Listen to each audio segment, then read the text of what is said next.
வேத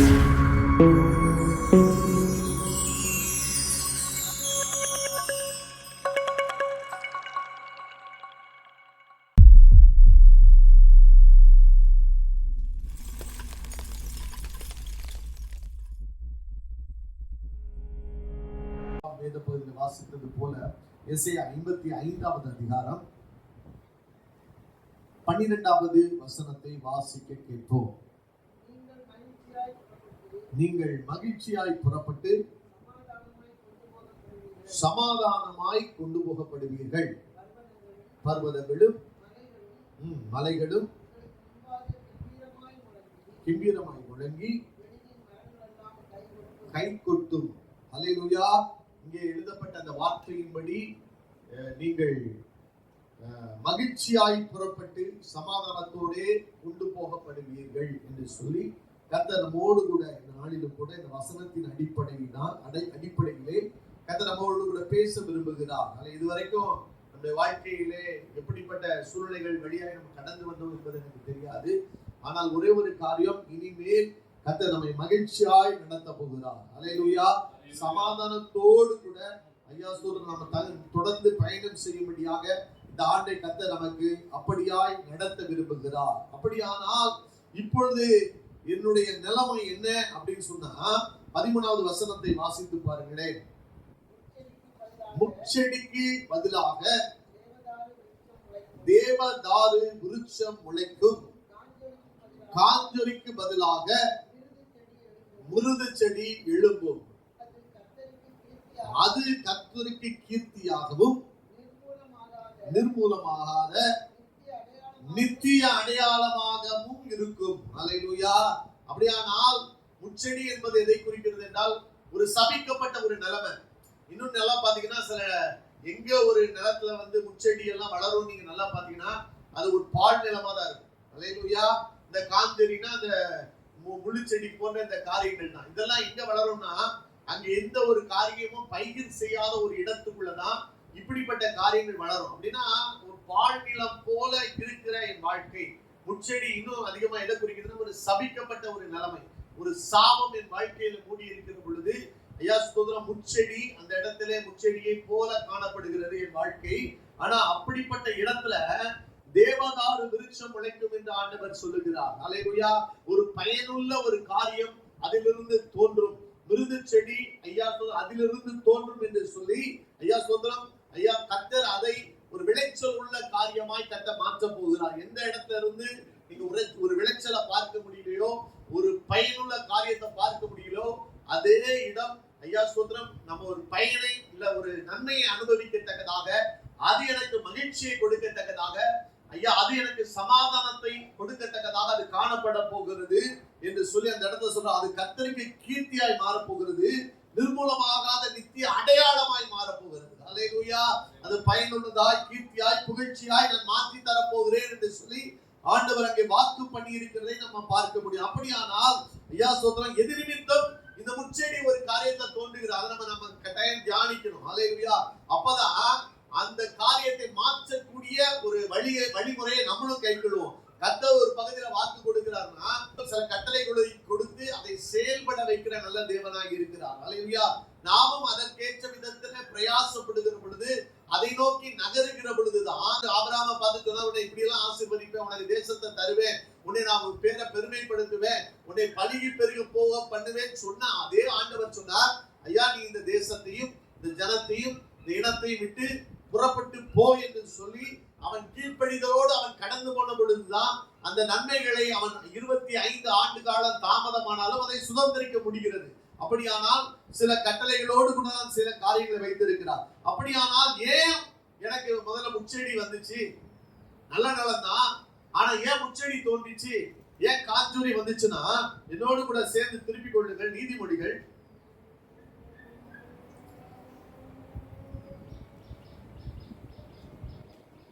24வது அதிகாரம் 30 வாசிக்க கேட்போமே.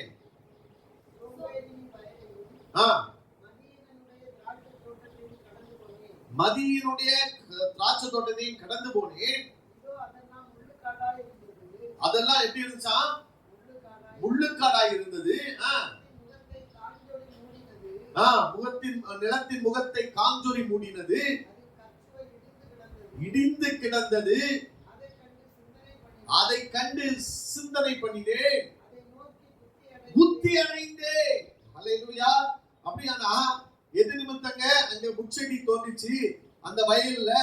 ஐயா சோதரன் அப்படின்னு பார்த்தாங்க. சோம்பேறின் வயலையும் மதியினுடைய திராட்சை தோட்டத்தையும் கடந்து போனேன். அது எப்படி இருந்துச்சா? முள்ளுக்காடா இருந்தது, நிலத்தின் முகத்தை காஞ்சொறி மூடினது, அது கற்சுவர் இடிந்து கிடந்தது. ஒரு சோம்பேறி கையில எவ்வளவு தூரம் நல்ல நிலத்தை கொடுத்தா கூட அங்க அவன் என்ன செஞ்சிருவான்னா, ஐயா முள்ள முளைக்க வச்சிருவான். அவன் பார்த்து, அந்த ஞானி பார்த்து, நான் புத்தி அடைந்து சிந்தனை பண்ணினேன் அப்படின்னு சொல்றாரு பாருங்க. அப்ப ஏன் என் நிலத்துல பால் நிலமாய் நான் விளைச்சலை பார்க்க கூடாது அப்படி இருந்துச்சுன்னா, நான் பிரயாசப்படுறேன், என் சோம்பல். அல்லேலூயா. அதை நம்ம ஒத்துக்கணும். ஐயா ஆண்டவர் நம்மளை ஏதேன் தோட்டத்தை எல்லாவற்றையும் ஆண்டுக்குள்ள கொடுத்தாலும் ஐயா அவரை பண்படுத்தவும் காக்கவும் அந்த இடத்துல வைத்தார். அல்லேலூயா. அப்ப என் வேலை ஒரு காரியம் இருக்குது, என் கையில ஒரு காரியத்தை கொடுத்தார் என்றால் ஐயா சோதரன், நான் சோம்பல் உள்ளவனாய் அந்த காரியத்தை செய்யாதபடி எவ்வளவு ஜாக்கிரதையோடு சுறுசுறுப்போடு ஒரு விடாமுயற்சியோடு ஒரு காரியத்தை செய்கிற பொழுதுதான் அந்த இடத்துல ஐயா சோதரன் நம்ம ஒரு மகிமையை பார்க்க முடியும். ஐயா இன்றைக்கு ஐயா நம்முடைய வாழ்க்கையிலே கொஞ்சம் யோசித்து பாருங்க. சிந்தனை பண்ண வேண்டிய காரியங்கள், நம்ம சிந்திக்க வேண்டிய ஒரு காரியம் இருக்குது. நான் என்னுடைய காரியத்தெல்லாம் ஐயா விடாமுயற்சியோடு ஒரு சோம்பேறித்தனம் இல்லாம சுறுசுறுப்போடு நான் இயங்கிக் கொண்டிருக்கிறேன். நான் வேதம் சொல்லுகிறது, சுறுசுறுப்போருடைய கைகளோ செல்வத்தை சம்பாதிக்கும், அல்லது ஜாக்கிரதையுடைய கைகளோ ஆளுகை செய்யும் என்று சொல்லப்பட்டிருக்கிறது. அல்லேலூயா. அப்படின்னா ஐயா நான் அப்படிப்பட்ட ஒரு காரியத்தோடு நான் செயல்பட்டு வருகிறேனா அப்படின்றத கொஞ்சம் யோசித்து பார்க்க வேண்டும். அல்லேலூயா. நீங்க ஒரு குணசாலியான ஸ்திரீயை குறித்து சொல்லப்பட்டிருக்கிறது, ஐயா அவள் சோம்பலின் அப்பத்தை புசியாமல். அல்லேலூயா. இன்னொரு காரியத்தை சொல்லுவாங்க இங்கிலீஷ்ல, ப்ரோக்ராஸ்டினேஷன். அப்படின்னா என்னன்னா, இது செய்யல அது செய்யல சொல்லிட்டே இருப்பாங்களே தவிர புலம்பிட்டே இருப்பாங்க, ஆனா ஒரு வேலையும் செய்ய மாட்டாங்க. அல்லேலூயா. புலம்பி புலம்பி புலம்பி புலம்பி கடைசியில அந்த காரியத்துல ஒரு காரியமும் செய்யாதபடி அவன் நின்று கொண்டு இருப்பாங்க. அல்லேலூயா. அதுக்கு பேசுற நேரத்துக்கு கொஞ்சம் வேலையை செஞ்சாலும் கொஞ்சம் வேலை முடிஞ்சிருக்கும். ஆனா புலம்பி புலம்பி புலம்பி ஒண்ணுமே செய்யாம கடைசியில எல்லாமே அறகுறையில இருக்கு. அல்லேலூயா. இன்னைக்கு நான் சொல்றேன், இன்னைக்கு சோம்பல் உள்ளவர்களாய் நம்ம காணப்படுகிறோமா? இன்றைக்கு கொஞ்சம் நம்ம சிந்தித்து பார்க்க நம்ம அழைக்கப்பட்டு இருக்கிறோம். 12:20 நீதிமொழிகள் 12:27 வாசிக்க கேட்போமே. அதே 30 நீதிமொழிகள் 24:30 வாசிங்க. 31 வாசிங்க. முள்ளுக்காடா இருந்தது, காஞ்சொறி மூடினது, அதனுடைய கற்சுவர் இடிந்து கிடந்தது. தனக்குரிய காரியம் தான், நல்லா சேஃப்டி பண்ணி வைக்கல பாருங்க. அப்படின்னு என்னன்னா, அது அந்த கச்சுவர் இடிந்து அது பாட்டு கிடக்குது, அதை கூட சரி செய்யாத இருக்கிற ஒரு சோம்பேறி. அல்லேலூயா. அப்ப நம்ம எவ்வளவு தூரம் அப்ப பாதுகாப்பற்ற நிலைமைக்குள்ளே நாம் தள்ளப்படுகிறோம். அல்லேலூயா. இன்னைக்கு ஐயா நம்ம சுறுசுறுப்பாய் இயங்காத பட்சத்துல ஐயா ஸ்தோத்திரம், அது பாழ்நிலமாய் காணப்படுகிறது. நான் பண்படுத்தவும் இல்லை, அதை காக்கவும் இல்லை. அல்லேலூயா. காக்கணும், பாதுகாக்கணும். இல்லாட்ட நாளைக்கு ஐயா சொல்ற ஏதோ ஒரு உபத்திரவத்துக்குள்ளே நாம் தள்ளப்படுவோம். அதில் உள்ள பலனை நாம் அனுபவிக்க முடியாதபடி நாம் கடந்து போய்விடும். அது மாத்திரமல்ல, ஆண்டவருக்கு எழுதி வச்சிருக்கிறார் பாருங்க. ஐயா நீதிமொழிகள் 12:27 வாசிக்க கேட்போமே. சோம்பேறி தான் வேட்டையாடி பிடித்ததை சமைப்பதில்லை. அல்லேலூயா. அப்படின்னா என்ன அர்த்தம்? எல்லாம் முயற்சி பண்ணி எல்லாம் செய்யறாரு, கொண்டு வராங்க, ஆனா சமைக்க கூட நமக்கு நேரம் இல்லை. நம்ம கிச்சன்ல பாக்குற நிலைமை தான், எல்லாமே இருக்குது, ஆனா கெட்டு போய் இருக்குது. அப்படின்னா அவ்வளவு எவ்வளவு தூரம் சோம்பல்காரர்களாய் நமக்கு மாறிவிட்டோம். இன்றைக்கு உள்ள நிலைமைகள் ஒருவேளை ஐயா சோதரம் பல பிரச்சனைகளை யோசித்து, அதனாலதான் ஆண்டவர் சொல்றார், பாரமான யாவற்றையும் தூக்கி எறிந்து விட்டு. ஏன் சொல்றாருன்னா, நீ பாரத்தையே நீ யோசிச்சுட்டே இருந்தனா ஐயா பழைய கவலைகளே உள்ள கொண்டு வந்து கொண்டு இருந்தாயினால் இந்த புது வருஷத்திலே நீ ஓட வேண்டிய ஓட்டம் ஒன்று இருக்கிறது, நீ சுதந்திரிக்க வேண்டிய காரியங்கள் இருக்கிறது. ஐயா பலவிதமான கவலைகள். அதனாலதான் மார்த்தாள பார்த்து சொல்றாரு, நீ அநேக காரியங்களை குறித்து நீ கவலைப்பட்டு கொண்டு இருக்கிறார். தேவையானது ஒன்று, அவருடைய பாதத்தில் உட்கார்ந்து நல்ல பங்கை தெரிந்து கொள். இழந்து போன காலங்களையோ இழந்து போன நேரங்களையோ ஐயா இல்லாட்டா ஐயா கவலைகளை நினைத்து நினைத்து சிந்தித்து, அதனாலதான் அன்னைக்கு சொன்ன பின்னானவைகளை மறந்து விடு. விசுவாசத்தை தொடக்கிறவன் முடிக்கிறவருமாக இயேசுவை நோக்கி உடனே பாவமும் தடை பண்ணும், பலவிதமான கவலைகளையும் நீ உள்ளிழுத்துக் கொண்டு இருந்தாயானால் ஐயா செய்ய வேண்டியதை செய்யாமல் போய் போட்டு விடுவாய். அதனாலதான் இன்னொரு வசனம் இப்படி சொல்லுது பாருங்க, நீதிமொழிகள் 12:24 வாசிக்க கேட்போம். கை ஆளுகை செய்யும், சோம்பேறியோ பகுதி கட்டுவான். நீங்க ஒரு கம்பெனியோ நல்லா புரிந்து கொள்ளுங்க, ஒரு ப்ராஜெக்டையோ யார லீடரா போடுவாங்கன்னா, இல்ல யார ஆளுகை செய்கிற ஒரு திறனுக்குள்ள கொண்டு வருவாங்கன்னா ஜாக்கிரதையா இருக்கணும். அல்லேலூயா. அந்த கம்பெனி தானியேலை எதுக்கு உயர்ந்த இடத்துல வச்சாங்கன்னா, நஷ்டம் வராதபடி, ராஜாவின் கஜானாவுக்கு நஷ்டம் வராதபடி அவன் பார்த்து கொண்டான். அவனை ஜாக்கிரதையா இருப்பான். அல்லேலூயா. தன் வேலையிலே ஜாக்கிரதையா இருக்கிறவனை கண்டால் அவன் நீசனுக்கு முன்பாக நிற்காதபடி ராஜாக்களுக்கு முன்பாக நிற்பான். அல்லேலூயா. அப்ப நம்ம என்னன்னா ஐயா ஒரு பொறுப்பை கொடுத்தா அதுல எவ்வளவு தூரம் தேவன் ஒரு ஜாக்கிரதை எதிர்பார்க்கிறார். ஆனா வேதம் சொல்லுகிறது, சோம்பேறியோ பகுதி கட்டுவான். அப்படின்னா என்ன அர்த்தம்? நான் இங்கிலீஷ்ல பார்த்தேன், he is forced to work.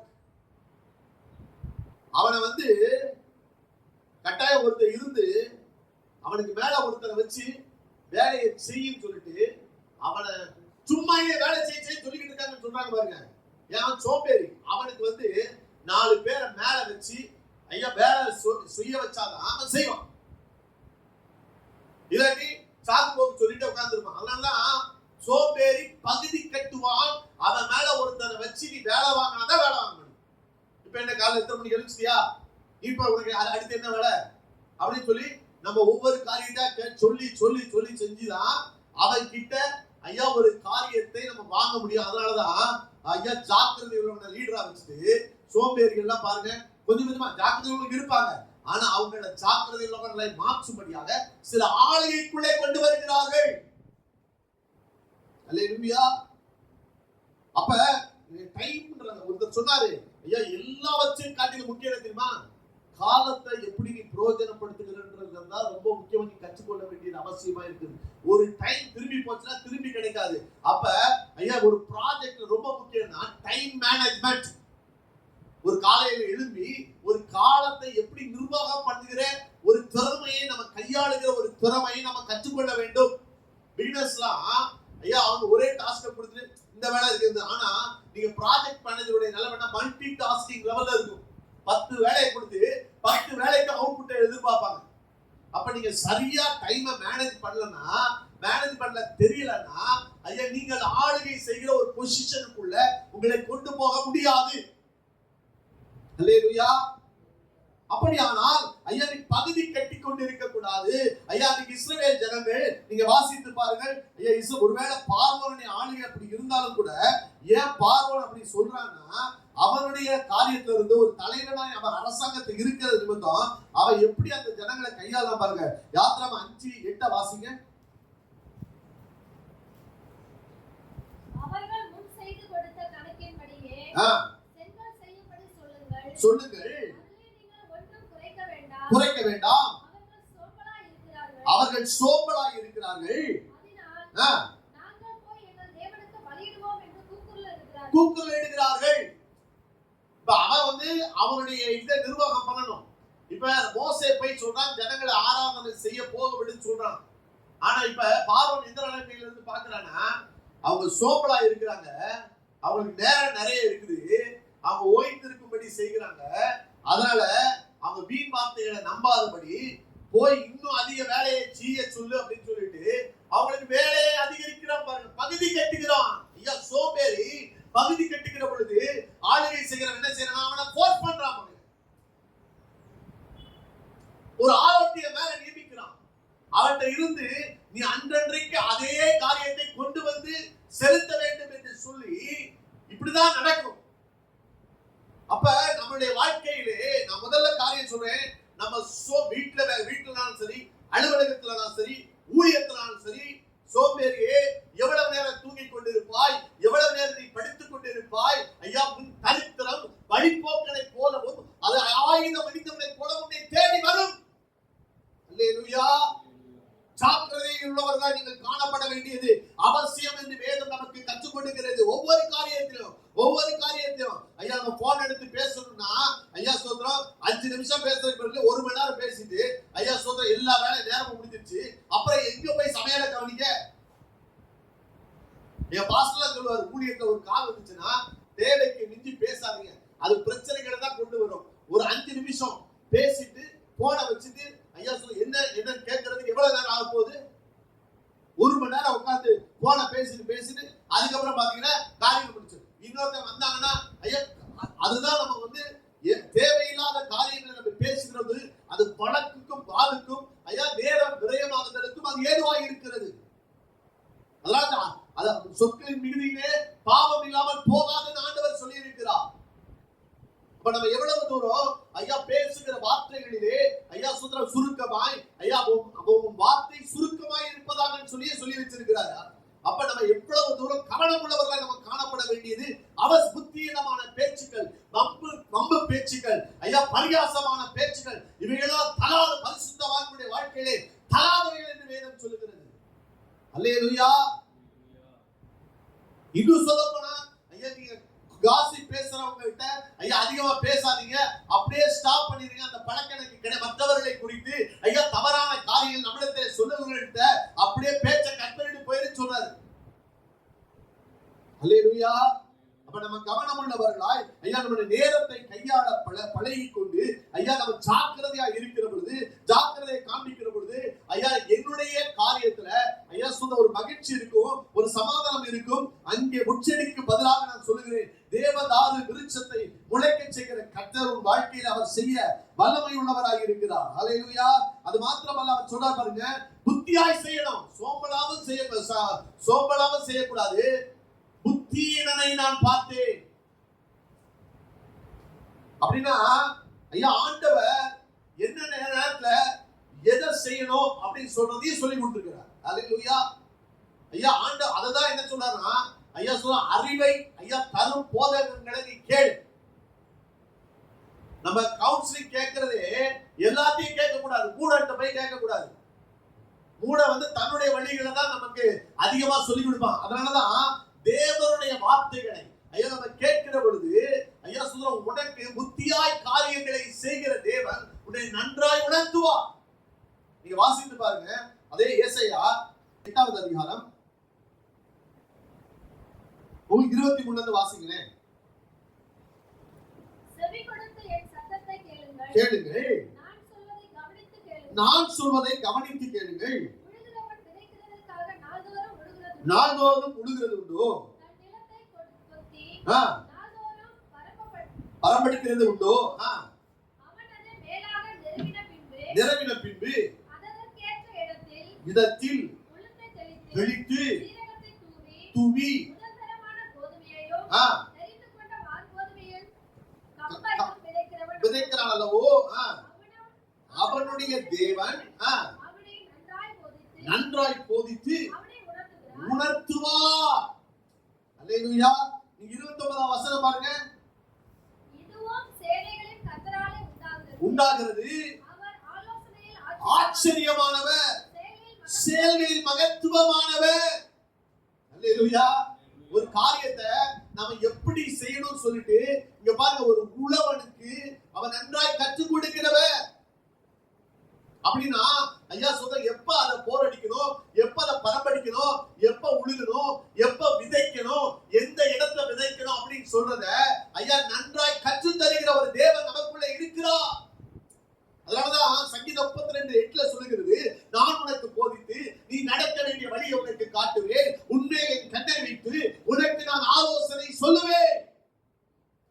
அல்லேலூயா. சொல்லிட்டு சொல்றார் பாருங்க, 32:9 வாசித்து பாருங்க. சங்கீதம் 32:9. வாரினாலும் வாய் கட்டப்பட்டால் ஒழிய உன் கிட்ட சேராத புத்தி இல்லாத குதிரையை போலவும் கோவேறு கழுதையை போலவும் நீ இருக்க வேண்டாம். அப்படியானால் இந்த குதிரை, இந்த கழுதை எல்லாம் ஐயா அது போக வேண்டிய டைரக்ஷன்ல அது நடத்தணும்னா அதனுடைய இதுல அந்த மூக்கணாங்கயிறு மாதிரி வாய் கட்டி அதை நடத்துகிற ஒரு காரியத்தை பார்க்க முடியும். அப்பதான் அது போக வேண்டிய டைரக்ஷனுக்கு அது போகும். அது புத்தி இல்லாத அப்படிப்பட்ட காரியத்தை போல ஐயா நீ புத்தி இல்லாத செயல்படாதவனா இருக்காத.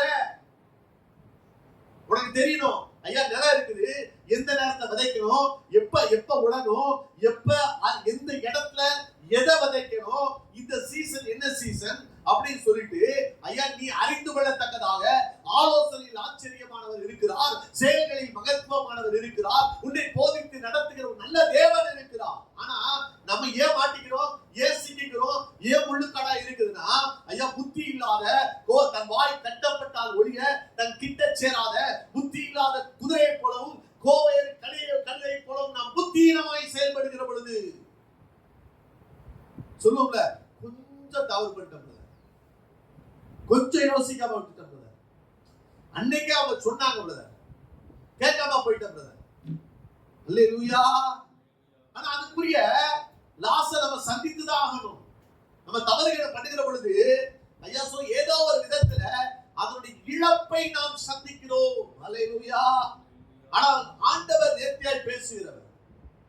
ஆண்டவர் ஐயா அவர் செயல்களில் மகத்துவமான தேவன். அல்லேலூயா. எத்தனையோ முறை நம்ம கூட இடைப்பட்டு நம்மை திருத்தும்படியாக ஐயா சுந்தரம் பல வழிகளிலே பல மனிதர்களை கொண்டு நம்மோடு கூட இடைப்பட்டு நம்ம நன்றாய் இருக்க வேண்டும் என்று விரும்புகிற ஒரு நல்ல தகப்பன். நான் முதலாவது காரியம் சொல்லுவேன், ஐயா ஸ்தோத்திரம், சோம்பலின் அப்பத்தை நீங்க புசிக்காதீங்க, புத்தீனமான காரியங்களை செய்து விடாதீங்க. தேவன் ஆலோசனையில் ஆச்சரியமானவர், செயல்களில் மகத்துவமானவர். அல்லேலூயா என்று சொல்லி ஐயா நீங்க மகிழ்ச்சியாய் புறப்பட்டு சமாதானமாய் கொண்டு போகப்படுவதற்கு முதல் காரியம் ஐயா சொல்ற. அப்படி இரண்டாவது காரியம் ஏசாயா 55வது அதிகாரம் 7வது வசனம் 8வது வசனத்தை வாசிக்க கேட்போம். துன்மார்க்கன் தன் வழியையும் அக்கிரமக்காரன் தன் நினைவுகளையும் விட்டு கர்த்தரிடத்தில் திரும்ப கடவன். அவர் அவன் மேல் மனதுருகுவார். நம்முடைய தேவனிடத்திற்கே திரும்ப கடவன். அவர் மன்னிக்கிறதுக்கு தயை பிரித்திருக்கிறார். என் நினைவுகள் உங்கள் நினைவுகள் அல்ல. உங்கள் வழிகள் என் வழிகளும் அல்ல. கர்த்தர் சொல்லுகிறார். அல்லேலூயா. முதல்ல இந்த வருஷம் நம்முடைய வாழ்க்கையிலே மகிழ்ச்சியாய் புறப்பட்டு கொண்டு போகப்பட வேண்டுமானால், நீ சமாதானமாய் நடத்தப்பட வேண்டுமானால் முதல்ல நினைவுகள் சரியா இருக்கணும். என் எண்ணங்கள் எப்படி இருக்கிறதோ அப்படிதான் என் வாழ்க்கை. அப்ப முதல்ல என் நினைவுகளை சரிப்படுத்த வேண்டியது அவசியமாக இருக்கிறது. முன்னாடி சொன்னார் பாருங்க, துன்மார்க்கன் தன் வழியையும் அக்கிரமக்காரன் தன் நினைவுகளை விட்டு திரும்ப கடவன். ஏன் தெரியுமா? அவன் நினைவுகள் என் நினைவுகளா இல்லை. அல்லேலூயா. என் நினைவுகளை நான் சரிப்படுத்துகிற பொழுது, என் எண்ணங்களுடைய பிரதிபலிப்பை நான் சரிப்படுத்துகிற பொழுது அப்ப என் வாழ்க்கை ஆசீர்வாதமாய் மாறிவிடும். அதான் ஆண்டவர் சொன்னார். முதல்ல ஐயா சொல்ற சில தவறான எண்ணங்கள் என்னை இன்றைக்கு சீர்கேடான சில பாதைகளுக்குள்ளே நடத்தி விட்டு இருக்கலாம். அல்லேலூயா. அது ஒருவேளை ஐயா நான் யாரையோ கற்றுக்கொண்ட ஒரு பாடமாய் இருக்கலாம். இல்லாட்டி என்னுடைய வாழ்க்கையின் அனுபவங்கள் ஐயா எப்படி கொண்டு போயிருச்சுன்னா, பொல்லாத நினைவு கொண்டிருக்கிற ஒரு காரியத்தை எனக்குள்ளே அது புகுத்தி விட்டது. இப்ப நான் நினைவுகளை சரிப்படுத்த வேண்டும். அல்லேலூயா. அதனாலதான் ஆண்டவர் ரோமர் ஐயா சொல்ற 12வது அதிகாரத்துல 2வது வசனத்தை முதல் வசனத்துல சொல்றாரு, சரீரங்களை ஜீவபலியா ஒப்பு கொடுக்கிறது.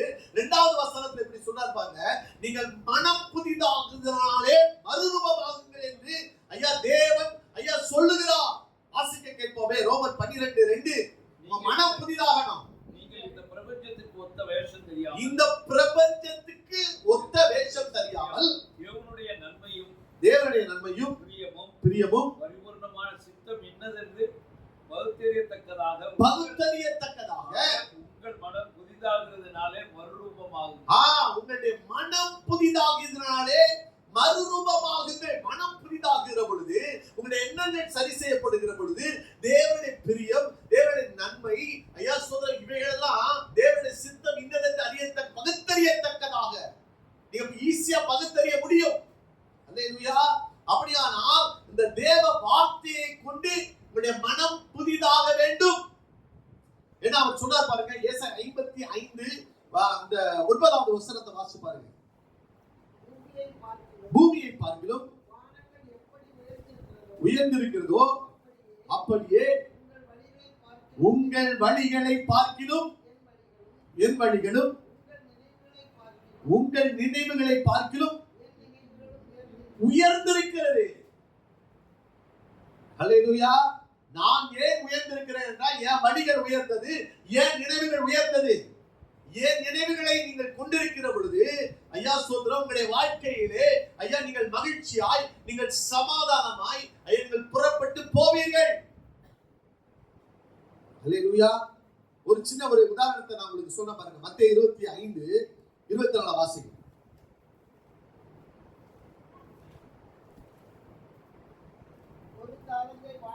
ஒரு தாலந்தை வாங்கினவன் வந்து, ஆண்டவனே, விதைக்காத இடத்தில் அறுக்கிறவரும்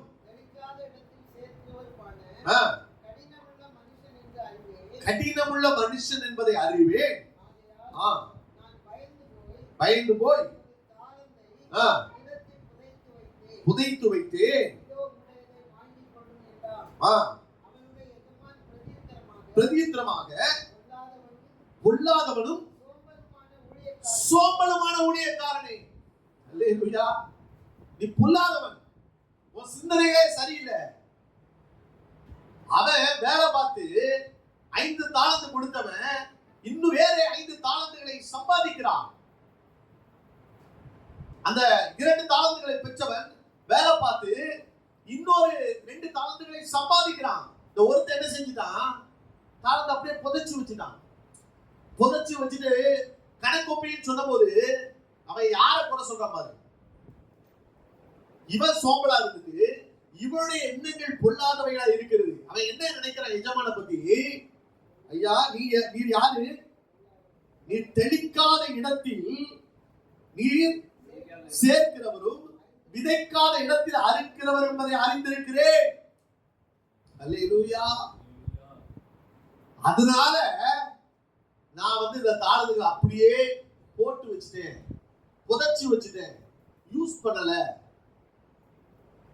ஆண்டவர் சொல்றாரு, காசு கடைக்காரர்கிட்ட ஒரு இன்ட்ரெஸ்ட் கொடுக்கிறவன்ட்ட கொடுத்தா கூட வட்டி முதலமா நம்ம வாங்கி இருக்கலாமே. பொல்லாதவனும் சோம்பேறியுமான ஊழியக்காரனே, நீ எஜமான குறை சொல்லிட்டு அடையிறியா? ஓ வாழ்க்கையில நீ ஐயா எஜமானை குறித்து கொண்டிருக்கிற நினைவுகள், ஓ நினைவுகள் அக்கிரமான நினைவுகள். ஆண்டவர் சொல்லி இருக்கிறார், விசுவாசம் இல்லாமல் தேவனுக்கு பிரியமாய் இருக்கிறது கூடாத காரியம். ஐயா விசுவாசம் தம்மை தேடுகிற யாவருக்கும் தேவன் பலன் அளிக்கிறவர் என்று நீ விசுவாசிக்க வேண்டும். அல்லேலூயா. ஒரு காரியத்துல ஐயா சொன்னான், நம்ம வேலை செஞ்சு ஊழியர் என்னங்க பிரயோஜனம், நம்ம கொடுத்து நிறைய நேரங்கள்ல நம்ம ஏன் ஐயா தேவனுடைய காரியத்துல ஒரு பெரிய காரியமா நம்ம எடுத்து செயல்பட மாட்டேங்கிறோம்னா நம்ம நினைவுகள் அப்படிப்பட்டதா இருக்குது. ஆண்டவர் சொன்னார் பாருங்க, ஐயா சொல்றான், ஆண்டவர் என்ன சொன்னாரு, ஐயா நீங்க உற்சாகமா நீ கொடுக்கிற இடத்துல தேவன் பிரியமாய் இருக்கிறார், அவன் கொடுத்ததை திரும்பி கொடுப்பார். எப்படி கொடுப்பேன்னு இருக்கிறாரு, அமிக்கி குலுக்கி சரிந்து விடும்படியாக ஐயா சொல்ல உன் மடியிலே போடப்படும் என்று ஆண்டவர் சொல்லி இருக்கிறார். அல்லேலூயா. அப்படியானால் ஐயா சொன்ன இன்றைக்கு நம்மளுடைய நினைவுகள் எப்படி இருக்கு? நாம் அப்படிப்பட்ட நினைவுகளோடு தான் செயல்பட்டு கொண்டு இருக்கிறோமா? சரி, ஒரு கடமைக்கு நம்ம போடுறோம். நம்ம எஜமானுடைய ஐயா என் வழிகளை பார்க்க உன் வழிகளும் உன் நினைவுகளை பார்க்க என் நினைவுகளும் அது உயர்ந்ததாக இருக்கிறது. அல்லேலூயா. அந்த நினைவுகள் என்னன்றத வேத வசனம் கண்ணாடியில தான் நம்ம அறிந்து கொண்டால் மாத்திரமே ஐயா சொல்ற அந்த நினைவுகள் படி செயல்படுகிற பொழுதுதான் ஐயா நீ மகிழ்ச்சியாய் சமாதானமாய் கொண்டு போகப்படுவாய். அல்லேலூயா. ஆனா இன்றைக்கு ஐயா சொல்றாங்க, நம்மளுடைய நினைவுகள் எல்லாம் இன்றைக்கு இந்த உலகத்துக்கு ஒத்த வேஷத்தை தரித்துக் கொண்டு உட்கார்ந்து கொண்டிருக்கிறோம். அல்லேலூயா. தேவனுடைய நினைவுகளின்படி நீ செயல்பட்டுப்பா. அப்படின்னா ஐயா உனக்கு ஒரு தாளந்தை கொடுத்திருக்கிறார், உனக்கு ஒரு கிருபையை கொடுத்திருக்கிறார். அந்த கிருபையை நீ கர்த்தருக்கு எவ்வளவு தூரம் பிரயோஜனப்படுத்திக் கொண்டிருக்கிற, பிரயாசப்பட்டு பயனிடுகிறவன் ஐயா பலனில் முந்தி பங்கடைய வேண்டும் ஆண்டவர் சொல்லி வச்சிருக்கிறாங்க.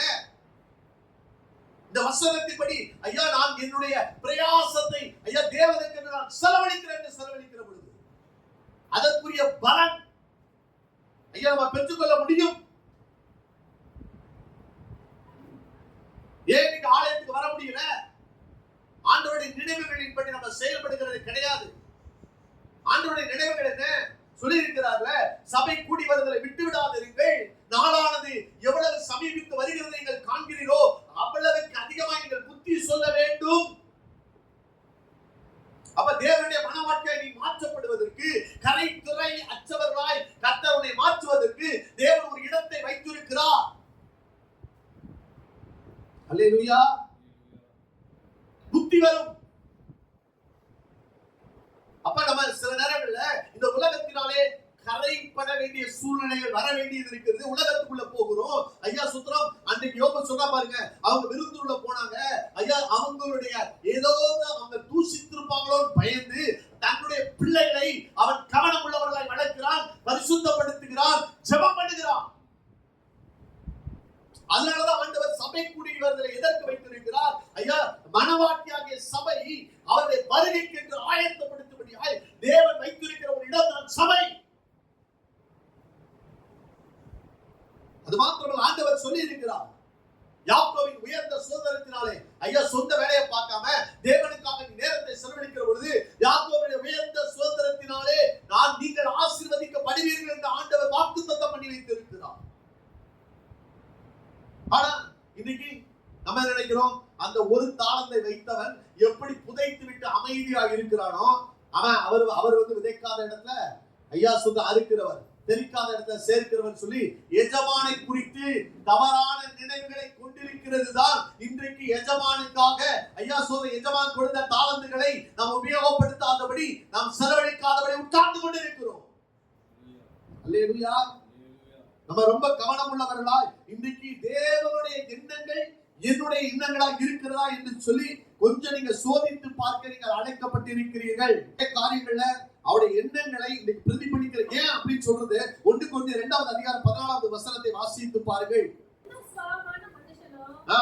தேவனுடைய ஆவிக்குரியவைகளை ஏற்றுக்கொள்ளார். அவைகள் அவனுக்கு பைத்தியமாக தோன்றும். அவைகள் ஆவிக்கேற்ற பிரகாரமாய் ஆராய்ந்து நிதானிக்கப்படுகிறவள் ஆனதால் அவைகளை அறிய மாட்டான். ஆவிக்குரியவர் எல்லாவற்றையும் ஆராய்ந்து நிதானிக்கிறான். நம்ம சொன்ன பாருங்க ஐயா சொல்றோம், இன்றைக்கு ஆண்டவர் சொல்லுகிறார், ஆவிக்குரிய மனிதன் ஒருவன் இருக்கிறான், ஜென்ம சுபாவ மனுஷன் ஒருவன் இருக்கிறான். இந்த ஜென்ம சுபாவம் உள்ள மனுஷன் ஆவிக்குரிய காரியங்களை ஏற்றுக்கொள்ள மாட்டான். அல்லேலூயா. இன்னைக்கு நான் சொல்றேன், சில ஜென்ம சுபாவம் இன்னைக்கு தேவன் பேசியும் ஐயா இன்னைக்கு ஏன் நமக்கு ஏற்றுக்கொள்ள முடியாதுன்னா, எனக்குள்ளே சில ஜென்ம சுபாவங்கள் இருக்கிறது. அல்லேலூயா. ஆவிக்குரியன்னா ஆவிக்குரிய காரிய பிரகாரமாக அதை நிதானிக்கிறான் என்று வேதம் சொல்லுகிறது. தேவனுடைய ஆவியன்றி தேவனுடைய ஆழங்களை ஒருவரும் அறிந்து கொள்ள முடியாது. இந்த உலகத்தின் ஆவியை பெற்றவர்கள் அறிந்து கொள்ள முடியாது. என்னதான் சொல்றாங்க, காணிக்கை கொடுத்தா எப்படி வரும், நீங்க எனக்கு சாப்பாட்டுக்கே வெளியில அப்படிமா. அந்த ஆண்டவர் சொல்ல 2 காசு போஜனத்துக்கு வைத்து இருக்கிறவங்க கொண்டு போட்டால் சொல்லி போட்டிருக்கல. அது எப்படி போடுறாங்க? ஒரு நாள் இப்படிதான் நான் டி நகர்ல சிஐடி நகர்ல இருந்தேன். அப்ப எனக்கு ஒரு பேச்சுலர் ரூம்ல நான் தங்கி இருந்தேன். ஒவ்வொரு மாசமும் எனக்கு வர்றதே கம்மியான காசு தான். அப்ப ஒரு ஊழியக்காரர் கூட நான் எனக்கு ஒரு அறிமுகம் கிடைச்சிச்சு. ஒரு ட்ரெயின்ல போகும்போது அவர் பைபிள் வச்சிருந்தாரு. அப்படியே பேசுறேன். அவர் பீச் சைட்ல இருந்து வராரு. ஆக்சுவலா பாத்தீங்கன்னா அப்ப அவங்க அம்மா வந்து ஒரு விடோ. அவர் வந்து ஒரு சாதாரண ஊழியக்காரர், ஏஜில வந்து சாதாரண லெவல்ல இருக்கிற ஒரு ஊழியக்காரர் தான். அப்ப அண்ணே நல்லா இருக்கீங்களா அப்படின்னு சொல்லி பேசினவர் ஞாயிற்றுக்கிழமை சின்னமலை ஏஜி சர்ச்சுக்கு வரும்போது சிஐடி நகர்ல இருக்கிற போது அவங்க அம்மாவோட கூட எங்க வீட்டுக்கு வர்றது எப்பயாவது வருவார், ரெகுலரா வர மாட்டாரு, எப்பயாவது வருவாரு. திடீர்னு அன்னைக்கு பாத்தீங்கன்னா ஞாயிற்றுக்கிழமை வந்து சர்ச்சுக்கு போயிட்டு வந்தேனே அப்படின்னு சொல்லிட்டு வந்துட்டாரு. வந்தா என் கையில கரெக்டா ஒரு 13 ரூபாய் தான் இருக்கு. அப்ப என்னடா செய்யறது அப்படின்னு சொல்லிட்டு எனக்கு ஒண்ணுமே தெரியல. நானும் மத்தியானம் சாப்பிட வேண்டியது இருக்கு. இப்ப இவர் வந்துட்டாரு. அப்பெல்லாம் இப்ப இருக்கிற விசுவாசத்தோட நிறைய நேரங்களை நல்லா பாருங்க, கஷ்டப்படுகிற நேரம் நம்ம ஆண்டவருக்காக செய்கிற காரியத்தை வந்து பயங்கரமா இருக்கும். ஆனா காசு கூடிருச்சுன்னு வச்சுக்கோங்களேன், நம்மளால அந்த அளவுக்கு நிச்சயமா செய்யவே முடியாது. ஏன்னா நான் என் வாழ்க்கையில நான் உணர்ந்ததை சொல்றேன். அப்ப நான் 3000 ரூபாய் சம்பளம் வாங்கிட்டு இருந்தேன். அதான் 5வது மாசத்துல கொடுத்தாங்க. அப்ப 13 ரூபாய் அந்த சேலரியில நான் நேரா போனேன். அங்க ஒரு கடையில வந்து மீன் குழம்பு ஒரு ஆம்லெட், அப்ப ரொம்ப கம்மியான காசுல தான் சாப்பாடு கிடைக்கும், பரவாயில்லாம தான் இருக்கும். வாங்கி கொண்டு போய் அவங்க கையில கொடுத்துட்டு, சாரி 17 ரூபாய் வச்சிருந்தேன், 13 ரூபாய்க்கு சாப்பாடும் ஆம்லெட்டும் வாங்கி கொடுத்துட்டு நான் கம்மன் 4 ரூபாய் வச்சுட்டு நான் உட்காந்துட்டேன். சரி வேற வழி இல்லை அப்படின்னு சொல்லிட்டு அவங்க நல்லா திருப்தியா அந்த ஒரு சாப்பாடை 2 பேரும் ஷேர் பண்ணி ஒரு ஜெபம் பண்ணிட்டு போயிட்டாங்க. சரி அவ்வளவுதான், இன்னைக்கு மத்தியானம் எம்டி தான் போல நம்ம நினைச்சிட்டு இருக்கோம். ஆனா சண்டே போஸ்ட் ஆபீஸ் ஒர்க் ஆகுமாலாம் எனக்கு தெரியாது. ஆனா சண்டே எங்க வீட்டுல இருந்து அந்த மணி ஆர்டரை கொண்டு வந்து போஸ்ட்மேன் கொண்டு வந்து கொடுக்குறோம். அதாவது அந்த அந்த கர்த்தர் நல்லவர் என்பதை நம்ம ருசித்து பார்த்தாதான் அந்த அருமை தெரியும். அல்லேலூயா. இன்னைக்கு அப்படி அன்னைக்குள்ள காலத்தை நான் வந்து நல்லா சாப்பிட்டும் இங்க எல்லாம் இருக்கல. நான் இருக்கும் போது 2 ரூபாய் தோசை அந்த மாதிரி தான் நான் கடையில போய் எல்லாம் சாப்பிட வச்சேன். ஆனா அதுலயே கொடுக்கணும்னு ஒரு மனசை தேவன் கொடுத்து பாத்தீங்கன்னா கொஞ்ச நேரத்துக்குள்ளேயே அந்த அந்த போஸ்ட்மேன் வந்து அன்னைக்கு எனக்கு டெலிவர் பண்றாருன்னா தேவன் எவ்வளவு உண்மை உள்ளவர். அல்லேலூயா. அப்படியானால் ஐயா நம்ம கொடுக்கிற பொழுது ஐயா சொன்ன தேவனுடைய வார்த்தையின்படி நம்ம விதைக்கிற பொழுது ஐயா என்ன நடக்கும்னா தேவன் அதற்குரிய பிரதிபலனை ஐயா சொல்ற நிறைவாய் தர வல்லமை உள்ள தேவனாய் இருக்கிறார். அல்லேலூயா. அதனாலதான் ஆண்டவர் எபிரேயர் 6:10 சொல்லி இருக்கிறாரு, நீங்கள் உங்கள் கிரியையும் நீங்கள் பரிசுத்தவான்களுக்கு செய்கிறதிலும் செய்து வருகிறதும் அன்பின் பிரயாசத்தை மறக்கிறதைக்கு தேவன் அநீதி உள்ளவர் அல்ல. அல்லேலூயா. அல்லேலூயா. யாருமே கடனாளி கிடையாதுங்க, தேவனால கொடுக்க முடியுங்க. ஐயா தேவன் ஐஸ்வர்ய சம்பன்னர். ஆனால் உனக்குள்ளே தேவ திட்டம் நிறைவேறும்படியாக ஐயா சொல்ற சில காரியங்களை உருவாக்கும்படியாக நீ வேத அப்பத்தினாலே நீ பிழைக்கிற ஒரு வாழ்க்கைக்குள்ளே கடந்து வர வேண்டும். அல்லேலூயா. இந்த வசனத்தின்படி வாழ்ந்து இந்த வசனத்தின்படி ஜெயம் எடுக்கத்தக்கதாக ஐயா இது ஜீவனுள்ள வார்த்தை என்பதை அறிந்து கொள்ளும்படியாக இந்த வார்த்தையின்படி செய்ய முற்படுகிற பொழுது தேவன் வாழ்க்கையில் அதிசயங்களை செய்கிற தேவனாய் கடந்து வருவார். அல்லேலூயா. முதல்ல கரடியை ஜெயிக்கணும், சிங்கத்தை ஜெயிக்கணும். கரடிக்கு ஒண்ணு போலனா அதுலயே நம்ம ஜெயிக்கலனா அப்படின்னா சின்ன சின்ன காரியங்களையும் ஐயா தேவன் சோதிப்பார். சோதிப்பார். உண்மையா இருக்கிறாயா, உண்மையா இருக்கிறாயா ஐயா. அப்படிதான் தேவன் சோதித்து ஒரு பெரிய காரியத்தை அவர்களுக்குள்ளே வைத்திருந்தார். அல்லேலூயா. இன்னைக்கு அந்த சோதனையிலே நீ ஜெயம் பெற வேண்டும் என்று கர்த்தர் விரும்புகிறார். அதனால எஜமான குறித்து நீ தவறாய் நினைக்கிறதை விட்டுவிட்டு ஐயா உன் நினைவுகளை கர்த்தருடைய நினைவுகளாய் மாற்ற ஒப்புக்கொடு. இந்த வசனம் தான் ஐயா தேவனுடைய நினைவுகள். ஐயா நீ எப்படி வாழ வேண்டும் என்று சொல்லி கர்த்தர் இந்த வார்த்தையின் அடிப்படையில் உனக்கு எழுதி வைத்திருக்கிறார். அதனாலதான் ஒவ்வொரு நாளும் ஐயா வேத வசனத்தை வாசிக்க நீ கற்றுக்கொள். இரவு பகலும் தியானிக்கிற மனுஷன் அவன் பாக்கியவான். அவன் நீர்க்கால்களின் ஓரமாய் நிச்சயமா கட்டப்படுவை நாட்டுவான். அல்லேலூயா. நம்ம வந்து அப்படிப்பட்ட ஒரு காரியம் என்னையும் சேர்த்துதான் சொல்றேன். நம்ம அவ்வளவு தூரம் மெடிடேட் பண்றோமானா இல்ல. ஜாக் முல்லர்ன்றது ஒரு தேவ மனுஷன் 200 முறை பைபிளை முட்டிகால நின்னே படிச்சிருக்கிறார். அப்படின்னா அவரு 10,000 பிள்ளைகளை வச்சு ஆர்ஃபனேஜ் நடத்துறாரு. யாச்சியும் போய் எனக்கு ரூபாய் தேவனவர் சொன்னதே கிடையாது. அப்பாஸ்டில் ஆஃப் ஃபெய்த் அப்படி சொல்லி விசுவாச ஐயா ஒரு வீரன் என்பது அவருக்கு அடைமொழியாய் கொடுக்கப்பட்டது. அப்படின்னா என்ன அர்த்தம்னா ஐயா சொன்ன அந்த 10,000 பிள்ளைகளுக்கு சாப்பாடு இல்லாத பட்சத்துல ஒரு நாள் இப்படிதான் ஆர்ஃபனேஜ்ல சாப்பாடு இல்லையா, ஒரே இடத்துல இருந்தது கிடையாது, பல்வேறு இடங்கள்ல 10,000 பேரை நிர்வகித்து இருந்தார். அப்ப அவங்களை தட்ட வைக்க சொன்னாரு. முழங்கால் படிக்கிட்டு வேத வசனத்தின் அடிப்படையில ஜெபிக்க ஆரம்பித்தாராம். முடிஞ்ச உடனே ஒரு வேன் வந்து நிக்குதான். இப்படி போற இடத்துல வண்டி நின்றுச்சுங்க, இனிமேல் இந்த சாப்பாடை நாங்க எடுத்து பிரயோஜனப்படுத்த முடியாது, கொண்டு போக வேண்டிய டெஸ்டினேஷன் போக முடியாது, அதனால பக்கத்துல உள்ள ஆர்ஃபனேஜ் பார்த்து நாங்க குடிக்க வந்தோம்னு சொல்லிட்டு அவங்க அந்த விரிச்சிருந்த தட்டு ஃபுல்லா ஃபில்லாகி ஐயா சாப்பிடுகிற அளவுக்கு தேவன் அவர்களை நடத்தினார். அல்லேலூயா. நம்ம எல்லாமே பிராக்டிஸ் பண்ணணும். சின்ன சின்ன காரியங்களை இந்த விசுவாசத்தின் அடிப்படையில் வளர்வதற்கு நீங்க உங்க வாழ்க்கையிலே சரி பண்ண வேண்டியவைகளை சரிப்படுத்திக் கொள்ள வேண்டும். ஹல்லேலூயா. நான் இரண்டாவது சொல்லுவேன், ஐயா கர்த்தருடைய நினைவுகள் உன் நினைவுகளாய் மாறுகிற பொழுது ஐயா உன் வாழ்க்கையிலே நீ சமாதானமாய் புறப்பட்டு ஐயா நீ கொண்டு போகப்படுகிறத நிச்சயமா நீங்க பார்ப்பீங்க.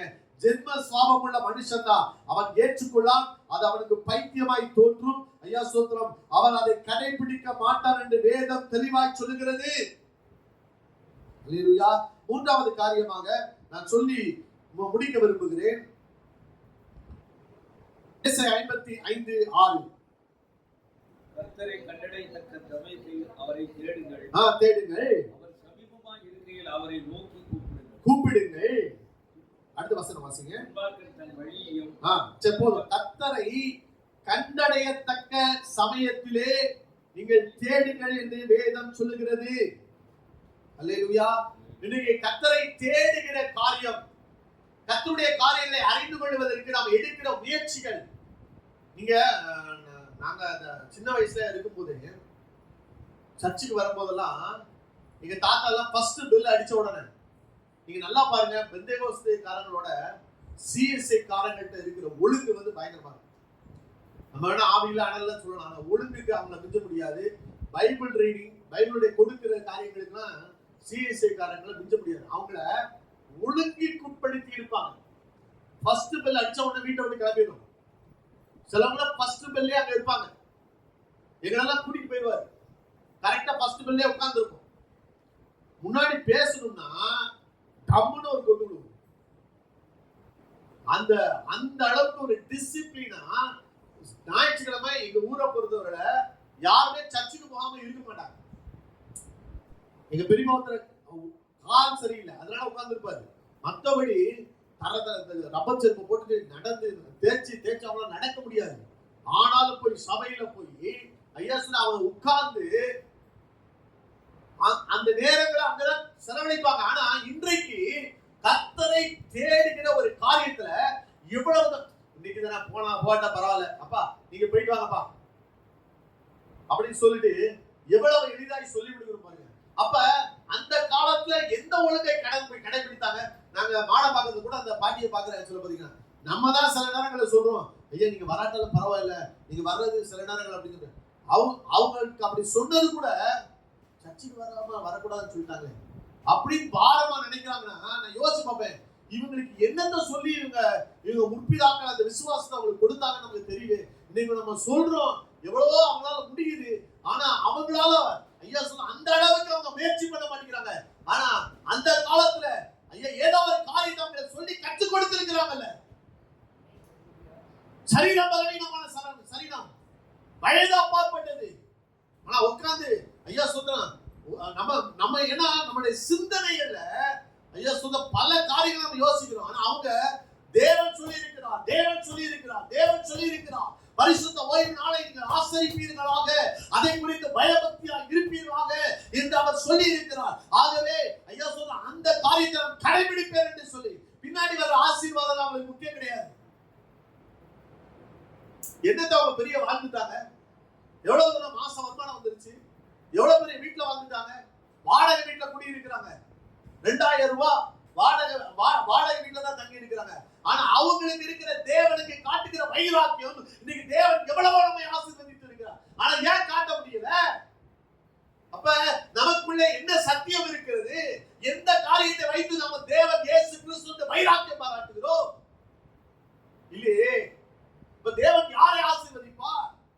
என்னை பொறுத்தவரை நான் பார்க்கணும்னா ஐயா அவங்க தான் ஆசீர்வதிக்கப்பட்டவர்கள். எனக்கு இங்க தெரியாது, பரலோகத்துல நிறைய பேர் பொக்கிஷங்களை சேர்த்து வைத்திருக்கிறார்கள். நீங்க அங்க போகும்போதுதான் அவருக்குரிய கனம் கொடுக்கப்படும்.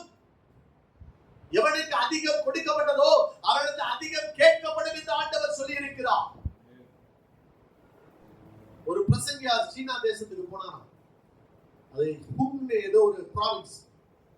போய் வந்து யுஎஸ்ல இருந்த பிரசங்கியார் அப்ப போய் பிரசங்கம் பண்ணாராம். 22 மிஷனரிகள் வந்தாங்க. அங்க ஓபனாலாம் பிரசங்கம் பண்ண முடியாது. அப்ப அந்த பிரசங்கியார் வந்து அவங்கள 2 பேரா தான் வர வச்சாங்க. ஒரு சின்ன ஒரு லாட்ஜ் மாதிரி ஒரு இடத்துல 22 பேரை தரையில தான் உட்கார வச்சாங்க, ஏசி கிடையாது. அப்ப அவங்ககிட்ட கேட்டாராம்,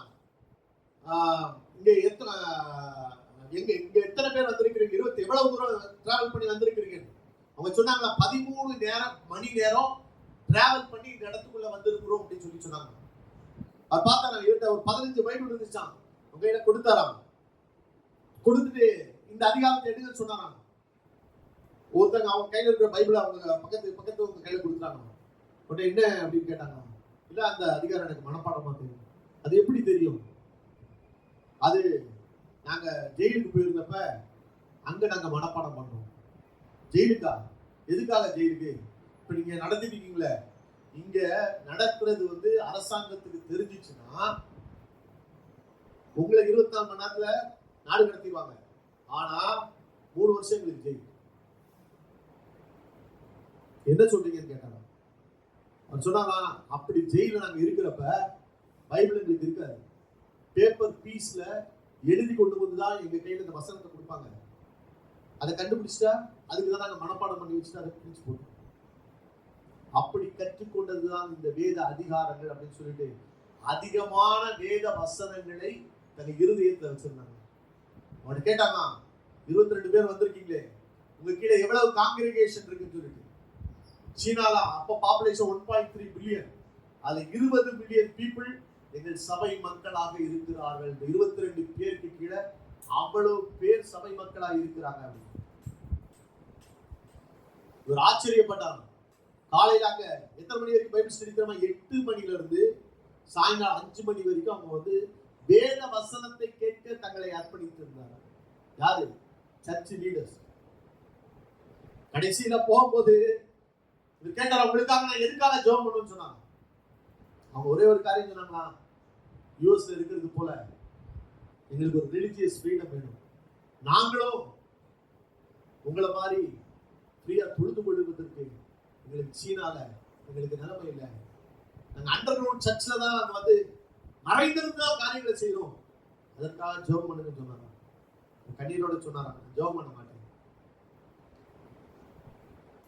ஏன் பாஸ்டர் ஏன் அப்படி சொல்றீங்க அப்படின்னு கேட்டாங்க. எங்க ஆட்களுக்கு ஒவ்வொரு வீட்லயும் 2 பைபிள் இருக்கு. ஒரு அதிகாரம் கூட உருப்படியா ஒரு நாளைக்கு வாசிக்க. நீங்க ரிலிஜியஸ் ஃப்ரீடம் சொல்றீங்கல்ல, ஒவ்வொருத்தர் வீட்டுல 2 பைபிள் இருக்குது. ஆனா ஒரு நாள் கூட பைபிள் எடுத்து 2 அதிகாரம் வாசிப்பாங்க, வாசிக்க மாட்டாங்க. எங்க ஆட்களுக்கு 13 மணி நேரம் டிராவல் பண்ணி வந்திருக்கீங்க. 3/4 மணி நேரம் அங்க இருந்து டிராவல் பண்ணி வானா அவங்களுக்கு சொகுசா இருக்கிறது தான் ஆசையா தவிர தூரமா போய் கேட்கிற அந்த அளவுக்கு எங்க ஆட்கள் இல்லை. சொன்னாராம், நீங்க தரையில உட்கார்ந்துருக்கீங்க, ஏசி இல்லாம உட்கார்ந்துருக்கீங்க. எங்க ஆட்களுக்கு அந்த கவுச், அது அந்த வசதியான ஒரு சேரு, ஏசி இல்லைன்னா அடுத்த முறை அந்த வசனத்தை அந்த சர்ச்சுக்கு நீங்க எவ்வளவு பெரிய பிரசங்கியா இருந்தாலும் வரமாட்டாங்க. உங்களுக்கு ஜெயில போன பிறவும் இவ்வளவு கஷ்டத்தை அனுபவிச்ச பிறவும் நீங்க இவ்வளவு தூரம் வந்திருக்கீங்கன்னா, நீங்க 8 மணி நேரம் உட்கார்ந்து செய்தியை கேட்கறீங்க, 3/4 மணி நேரத்துக்கு மேல செய்தி தாண்டி போச்சுன்னா அவங்க கிளம்பி போயிட்டே இருப்பாங்க. இப்ப சொல்லுங்க, நான் ஜெபம் பண்றதுலாம் சீனா மாறி எங்க தேசமும் மாறணும். எங்க பெர்சிக்யூஷன் இருக்குதோ, எங்க உபத்திரவம் இருக்குதோ, அங்க பாடுகள் இருக்குதோ, அங்கதான் வைராக்கியமா தேவனுக்காக செயல்படுகிற கூட்டம் எழுப்பும் என்றத இப்ப நான் உணர்ந்துகிட்டேன். வசதி வாய்ப்புகள் நீங்க கேட்கறீங்க, விடுதலையோடு ஜெபிக்கணும், ஆராதிக்கணும் கேட்கறீங்க. அப்படி நீங்க மாறிடாதீங்கன்னு சொல்லிட்டு கண்ணீரோட திரும்பி போனதுக்கு வெட்கப்பட்டுட்டு ஊருக்கு போனோம். அல்லேலூயா. நான் சொல்லுகிறேன், ஐயா, அவரை கண்டடைய தங்கள் சமயத்திலே நீங்க தேடுங்கள். காலம் ஒரு நாள் வரப்போகிறது. எல்லா வாசல்களும் அடைக்கப்படுகிற நேரங்கள் வரப்போகிறது. ஐயா சொல்ற தேவனை தேடக்கூடாதபடி, ஐயா சொல்ற இருளின் நாட்கள் ஒன்று இருக்கிறது. பகல் நேரம் இருக்கு மட்டும் என்னை அனுப்பியுடைய கிரியைகளை நான் செய்ய வேண்டும். ஒரு நாள்ல சொல்லுவாங்க, திருநெல்வேலி தூத்துக்குடி சைட்லாம் போய் கேட்டு பாருங்க, அப்படி ஊழியம் பண்ணாங்க. இன்னைக்கு வரக்கூடாதுன்னு சொல்லிட்டு போர்டு போட்டு, ஐயா ஒவ்வொரு ஊர்கள் காணாமையும் ஐயா கிறிஸ்தவர் வரக்கூடாது எழுத போட்ட இடங்களும் இருக்கிறது. நான் சொல்றேன், நாகர்கோயில்ல ஒரு தடவை நான் பைபிள் எடுத்துட்டு நான் வந்து ஒரு கூட்டத்துக்காக நான் போனேன். எங்க ரிலேட்டிவ் கேட்கிறாங்க, இந்த பெந்தைகோஸ்த கூட்டமா? விட மாட்டாங்க. யாரு இவரு ரிலேட்டிவ் சொல்றாரு, எப்படி நீங்க பப்ளிக்கா வச்சுட்டு போற? ஏன்னா காலங்கள் மாறிக்கொண்டு இருக்கிறது. நீ கம்ஃபர்டபிள் சோனை நம்புறோம். ஐயா, வேதம் புறக்கணிக்கப்படுகிறது. கிறிஸ்தவர்கள் தான் ஐயா சொல்ற எது அடிப்படையோ அதை செய்யக்கூடாதபடி இன்றைக்கு நிர்விசாரமாய் ஓடுகிற ஓட்டம் தான் ஐயா இன்றைக்கு கிறிஸ்தவ உலகத்திலே காணப்படுகிறது. அவரை கண்டடையத்தக்க சமயத்திலே தேடுங்கள். அவர் சமீபமாய் இருக்கும் பொழுது அவரை நோக்கி கூப்பிடுங்கள். பாருங்க, ஒரே ஒரு இன்ஸ்டன்ஸ் சொல்லி நான் முடிக்க விரும்புகிறேன். என்னோடு கூட சேர்ந்து திருப்பிக் கொள்ளுங்கள். லூக்கா 19:41 வாசிங்க. அவர் சமீபமாய் வந்தபோது நகரத்தை பார்த்து கண்ணீர் விட்டு அழுது. அல்லேலூயா. இப்ப இயேசு சமீபமாய் வருகிறார். அவர் என்ன பார்க்கிறாரா? கண்ணீர் விட்டு அந்த ஜனங்களை பார்த்து அழுகிறார். ஏன் அழுகிறார்? வாசிங்க.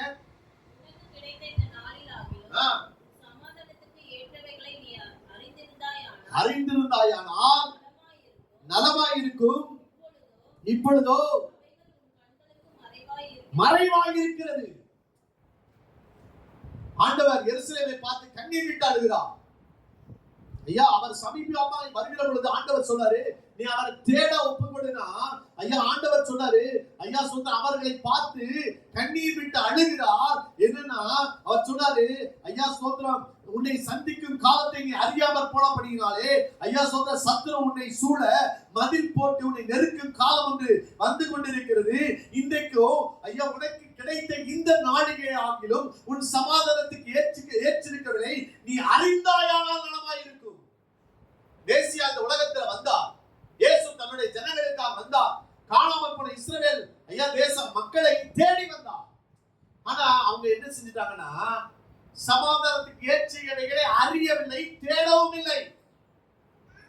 அதனாலதான் ஆண்டவர் இன்றைக்கும் கூட ஐயா அவர் கூப்பிட்டுக் கொண்டே இருக்கிறார். நம்ம சமீபமாக இருந்து ஐயா நம்மை அழைத்துக் கொண்டே இருக்கிறார். நமக்காக கண்ணீர் விட்டுக் கொண்டே இருக்கிறார். ஆனால் இன்றைக்கு கண்களுக்கு மறைவாக இருக்கிறது. அதுதான் பிரச்சனை. இயேசுவை பார்க்க கூடாதபடி ஐயா ஸ்தோத்திரம், காண்கிறவன் காணாதவராய் மாறும்படியாக, குருடர்கள் பார்க்கும்படியாக நான் நியாய தீர்ப்புக்கு வந்தேன் என்று ஆண்டவர் சொல்லுகிறார். அல்லேலூயா.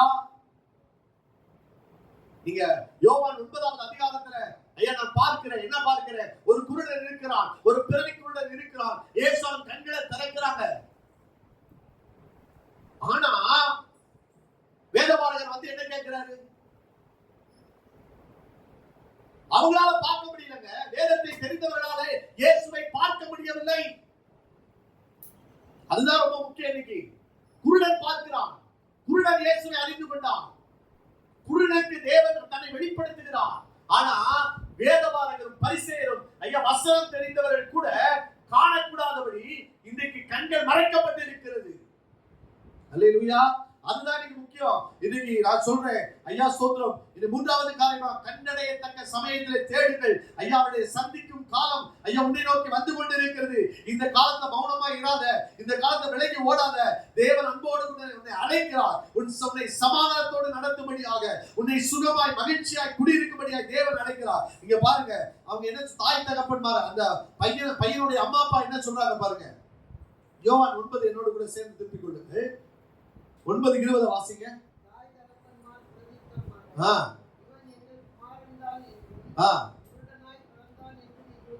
தெரியும். 22 வாசிங்க.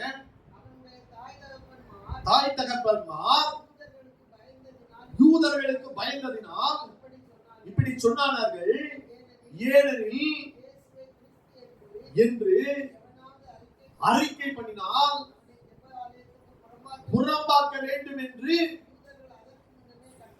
கட்டுப்பாடு செய்திருந்தார்கள். அல்லேலூயா. இயேசுவை அறிந்து கொள்ளக்கூடாதபடி ஐயா அன்றைக்கு எவ்வளவு பெரிய தடைகள் இருந்தது நான் சொல்ல வரேன். ஆக்சுவலா பாத்தீங்கன்னா அவங்க சொல்ற தாய் தகப்பன்மார் தன் பிள்ளை குருடாயி விடுதலை ஆயிருக்காங்க. ஆனா தாய் தகப்பன்மாரால சொல்ல முடியல. இயேசுதான் சுகம் கொடுத்தாருன்னு சொல்ல முடியல. இயேசுதான் என் பிள்ளையுடைய வாழ்க்கையில சீசர்கள் சொன்னாங்க, இவன் யார் செய்த குற்றம்? ஐயா, இவன் செய்த குற்றமா? இவன் பெற்றோர்கள் செய்த பாவமா, சாபமா? அதனாலதான் இப்படி பிறந்திருக்கிறான்னு சொல்லி இருந்த இடத்துல தேவனின் கிரியைகள் வெளிப்படும்படி இவன் இப்படி பிறந்திருக்கிறான்னு சொல்லி இயேசு அவனை தேடி வந்து சுகம் கொடுக்கிறார். நம்ம என்ன செய்திருப்போம்? இந்த இயேசு சுகம் கொடுத்தாரு, என் பிள்ளை இப்படி பிறந்திருந்தாயா அப்படின்னு சொல்லி ஆனா சொல்ல முடியாதபடி அவங்க எதுக்கு முக்கியத்துவம் கொடுத்தாங்க தெரியுமா? சபையை விட்டு அப்புறப்படுத்துவாங்க. அல்லேலூயா. இன்றைக்கும் கூட நான் சொல்றேன், சபைதான், பாரம்பரியங்கள் தான் இன்னைக்கு மேலோங்கி நிற்கிறே தவிர இயேசு சந்திக்கிற இடத்துக்குள்ளே ஜனங்கள் இன்னைக்கு வரவில்லை.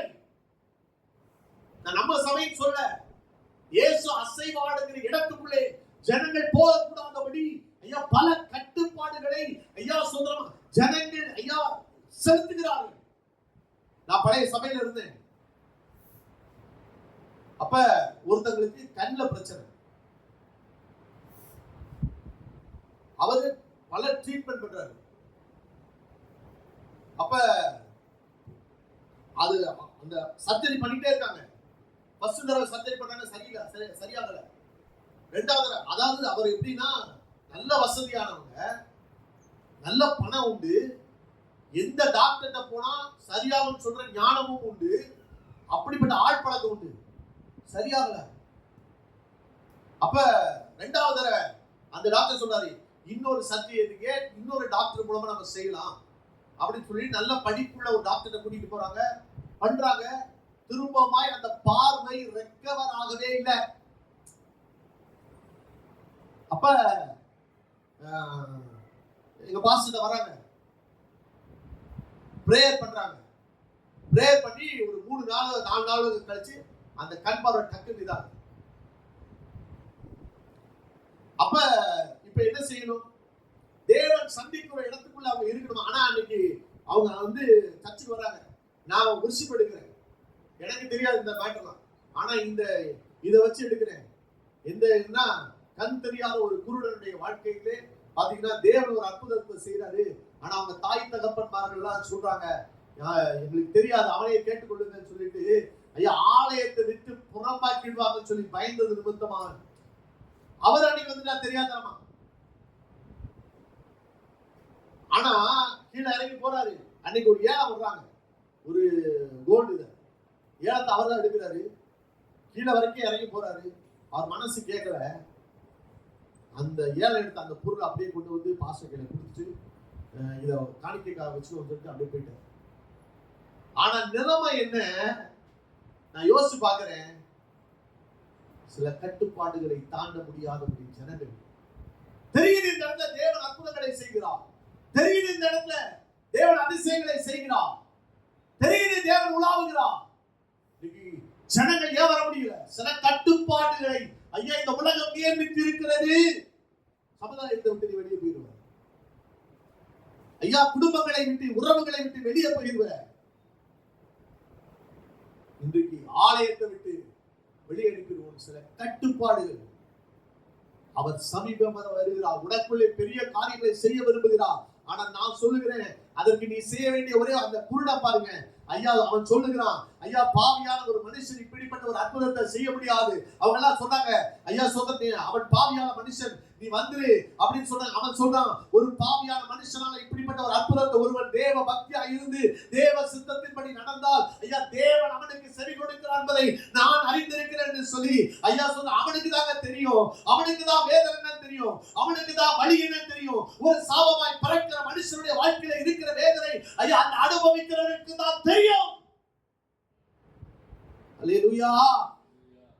அவனுக்கு தான் தெரியும். நான் உட்கார்ந்து பிச்சை கேட்டுக் கொண்டு இருந்தேன், யாரையுமே கண்டுக்கல.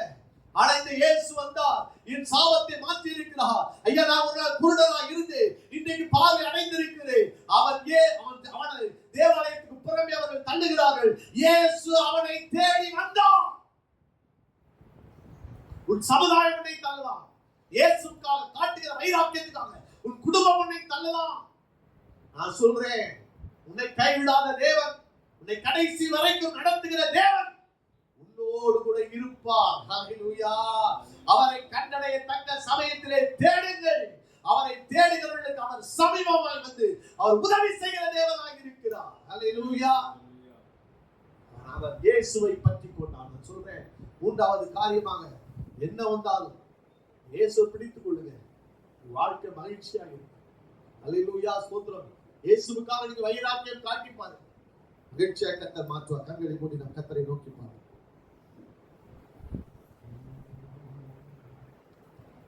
ஹல்லேலூயா. நன்றி செலுத்துவோம், நன்றி செலுத்தும். அப்படியே கொஞ்ச நேரம் ஹல்லேலூயா.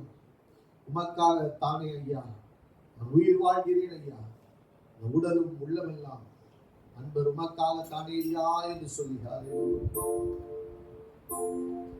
உமக்காக தானே ஐயா நான் உயிர் வாழ்கிறேன் ஐயா, உமக்காக தானே ஐயா நான் உயிர் வாழ்கிறேன் ஐயா, இந்த உள்ளமெல்லாம் அன்பர் உமக்காக தானே ஐயா, இந்த உடலும் உள்ளமெல்லாம்